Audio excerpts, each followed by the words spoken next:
दोस्तों नमस्कार, मैं रमन शर्मा। भारतीय जनता पार्टी सभी आरोप, जो भी गलतियां हुई हैं या जो खामियां रह गईं, उसका घड़ा विपक्षी पार्टियों पे फोड़ देती है।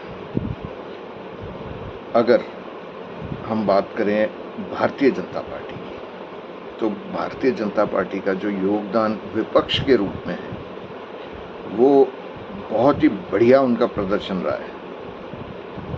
घोटालों के ऊपर प्रदर्शन करना हो, संसद को ना चलने देना हो, सड़क रोकनी हो, तोड़-फोड़ करनी हो, वो सब में माहिर है। लेकिन जब वो सत्ता में होते हैं, मोदी जी 11 साल से सत्ता में हैं, प्रधानमंत्री हैं हमारे देश के।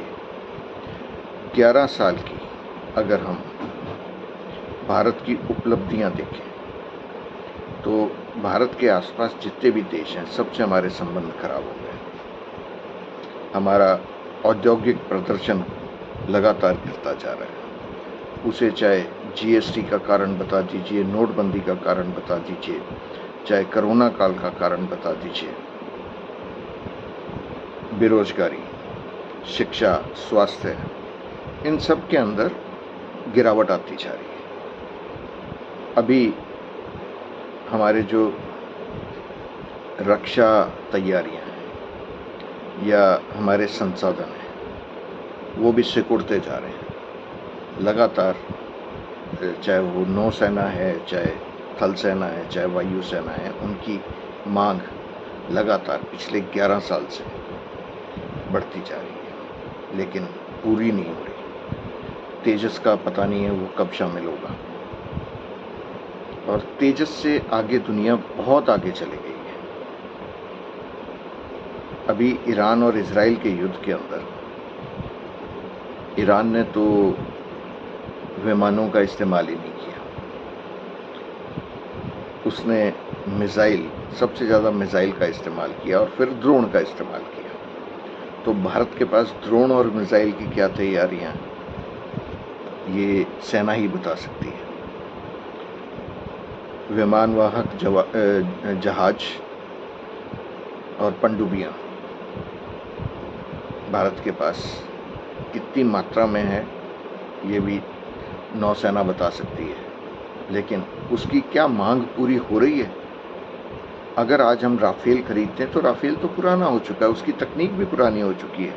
अब आगे के युद्ध में उसका कोई फ़ायदा ही नहीं रहेगा। उससे उन्नत विमान तो पाकिस्तान चीन से ले चुका है, और ईरान वही विमान ले रहा है। अमेरिका आपको पुराने तकनीक वाले विमान देना चाहता है।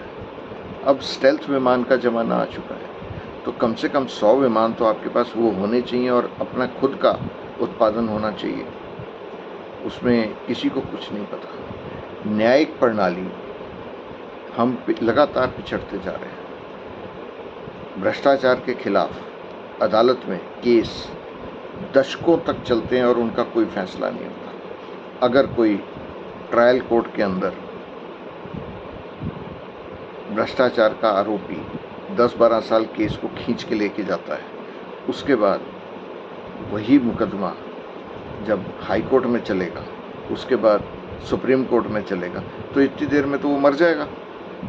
सज़ा तो उसको हुई नहीं, जमानत पे बाहर घूम रहा है।